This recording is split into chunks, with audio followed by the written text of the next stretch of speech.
بسم اللہ الرحمن الرحیم۔ السلام علیکم۔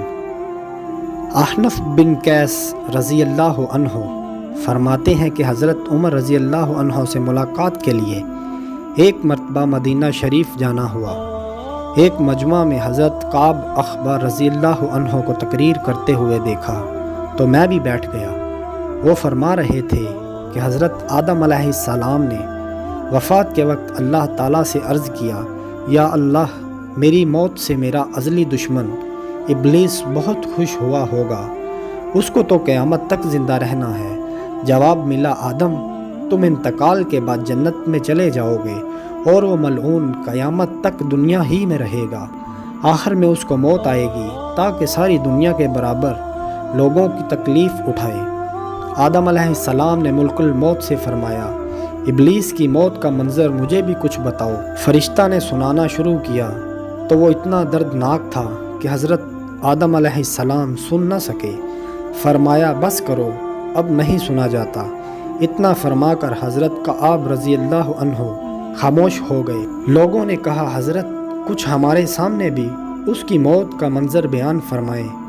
پہلے تو انکار کیا، مگر لوگوں کی بے حد اصرار پر فرمایا، جب قیامت قریب آ جائے گی، لوگ حسب عادت بازاروں میں مشغول ہوں گے۔ اچانک ایک زوردار دھماکہ ہوگا جس سے بہت سے لوگ بے ہوش ہو جائیں گے۔ اللہ تعالیٰ ملک الموت سے فرمائیں گے، میں نے سب سے زیادہ تمہارے مددگار معاون بنائے اور تم کو ان سب کے برابر قوت دی۔ میرے غصے اور غضب کا لباس پہن کر جاؤ اور ابلیس ملعون کی روح قبض کرو اور اس کے ساتھ تمام انسانوں اور جنوں سے زیادہ سختی کرنا، اور مالک دروغہ جہنم سے کہو کہ جہنم کے دروازے کھول دے۔ ملک الموت غیظ و غضب میں بھرے بہت سے فرشتوں کے ساتھ دنیا میں اسی طرح آئیں گے کہ آسمان و زمین والے دیکھ لیں تو خوف کے مارے پگھل جائیں۔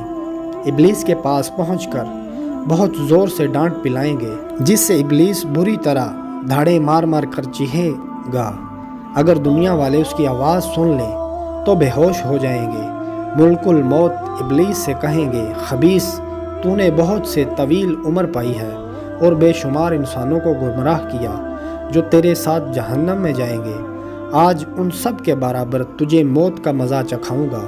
تیری مہلت اور ڈھیل کا وقت ختم ہو چکا، اب تو موت سے بھاگ نہیں سکتا۔ ابلیس گھبرا کر مشرق کی جانب بھاگے گا تو کبھی مغرب کی جانب، لیکن ہر طرف اپنے سامنے ملک الموت کو پائے گا۔ سمندر میں گھسنے کی کوشش کرے گا تو سمندر نکال پھینکے گا۔ حضرت آدم علیہ السلام کی قبر کے پاس کھڑا ہو کر کہے گا، اے آدم، تمہاری وجہ سے میں ملعون مردود بنا، کاش کہ تم پیدا ہی نہ ہوتے۔ پھر ملک الموت سے کہے گا، کتنی سختی اور تکلیف کے ساتھ میری جان نکالو گے۔ فرمائیں گے، جتنے لوگ جہنم میں ہیں ان سب کی موت سے کہیں زیادہ تکلیف اور سختی کے ساتھ۔ یہ سن کر تڑپنے لگے گا اور چیختا چلاتا ادھر ادھر بھاگے گا، اور جہاں موت آنی ہے وہاں گر جائے گا۔ وہ جگہ آگ کے انگاروں کی طرح سرخ ہوگی اور وہاں جہنم کی کانٹوں والی کنڈیاں لگی ہوں گی۔ ان کنڈیوں سے تڑپا تڑپا کر اس کی جان نکالی جائے گی۔ حضرت آدم علیہ السلام، حوا علیہ السلام سے کہا جائے گا، ذرا اپنے دشمن کو دیکھو کس طرح ذلت کے ساتھ مر رہا ہے۔ وہ دیکھ کر خوش ہوں گے اور کہیں گے، یا اللہ، تو نے ہم پر اپنی نعمت مکمل فرما دی۔